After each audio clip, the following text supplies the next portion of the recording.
Want to vote for squash, please. And I'm now asking if everybody had received a voting box.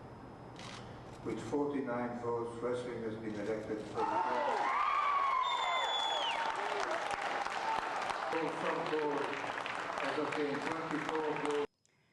Hi guys, welcome back to the Daily Iowan TV Sports Studio.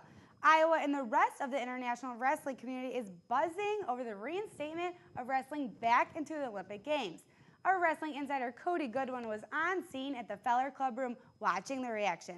Cody, take us through the process of this reversal. Well, we'd have to travel back all the way to February 12th when the IOC initially dropped wrestling from the Olympic program.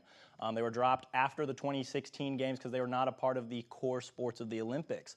3 short days afterwards, one of the issues, which was the internal governance of FILA, which is the international body for wrestling around the globe, their president, Rafael Martinetti, resigned because of a no-confidence vote.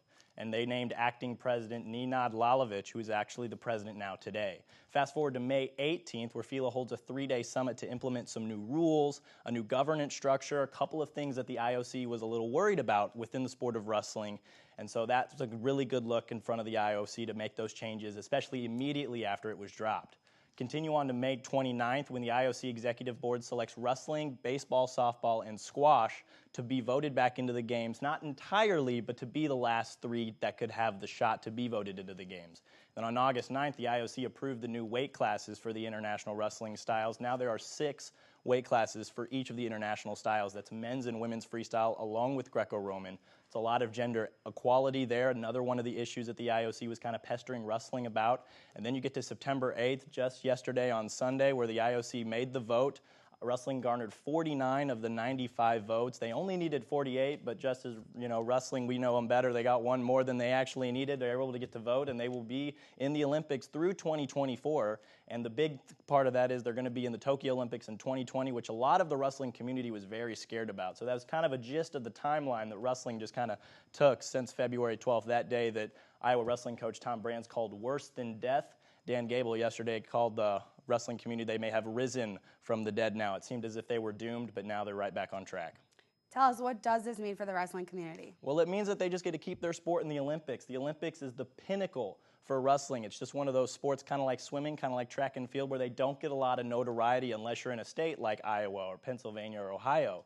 And so a lot of these sports rely on the Olympics to be the pinnacle of the sport. So it keeps the sport relevant, because without the Olympics, you're kind of effectively stripping wrestling from the college and high school ranks, because if you know that you can't become the best in the world and get that Olympic gold medal, what's the point in wrestling in high school and college anyway, right? Because you're just done after you're done here at Iowa, say, for example. So really, it keeps the sport intact. It keeps a lot of dreams alive, especially I know there's a ton of youth all around the world. I know me personally, I used to be a wrestler. I used to have Olympic stars in my eyes. When you're young and you see guys like Jordan Burroughs and Brent Metcalf and John Smith and even Dan Gable, you want to become like them. You want to win those Olympic gold medals, and that's ultimately what it means to the wrestling community. Dreams are kept alive, and the future of the sport is very well intact. What does it mean for Iowa, the Iowa program? For the Iowa program, for former and current Hawkeye wrestlers, I know former Hawkeye wrestlers Brent Metcalf, Matt McDonough, and even Phil Ketty, a bunch of these guys are contending for the 2016 Olympics in Rio de Janeiro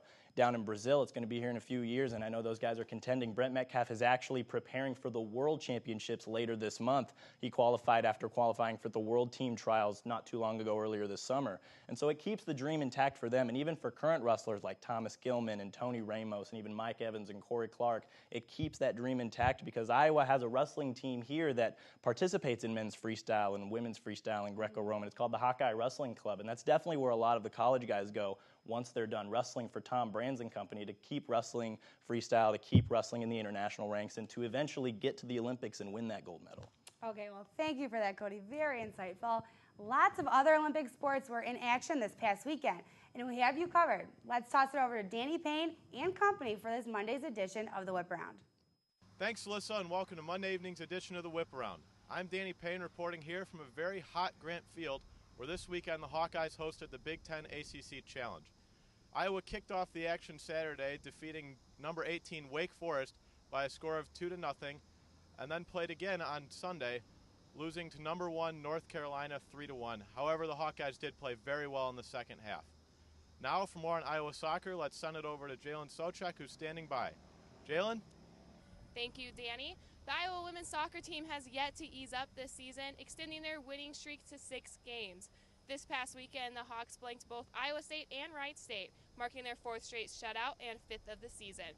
Sophomore goalkeeper Hannah Clark has only allowed a single goal in the past 6 matches to slip past her way. And now we'll toss it off to Taylor Axelson with the latest about the women's volleyball team. Taylor? Thanks, Jalen.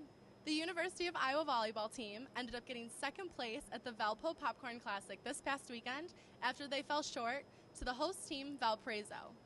The good news is, ladies are finally coming home this weekend to take part in the Hawkeye Challenge, and they will be playing Drake, Ball State, Western Illinois, and UIC. That's it for the Monday Evening Whip Around. Alyssa, back to you in the studio. Thanks for that, guys. Finally, a quick look at the new AP Top 25 rankings that were released yesterday. Alabama and Oregon remain 1, 2 in the rankings as Clemson jumps to number 3, dropping Ohio State to number 4.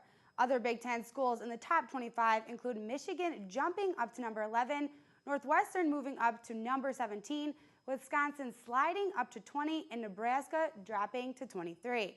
Well, that's all I have for you guys today. Tune in tomorrow for coverage of Kirk Ferentz's weekly press conference. For now, back to you guys at the desk.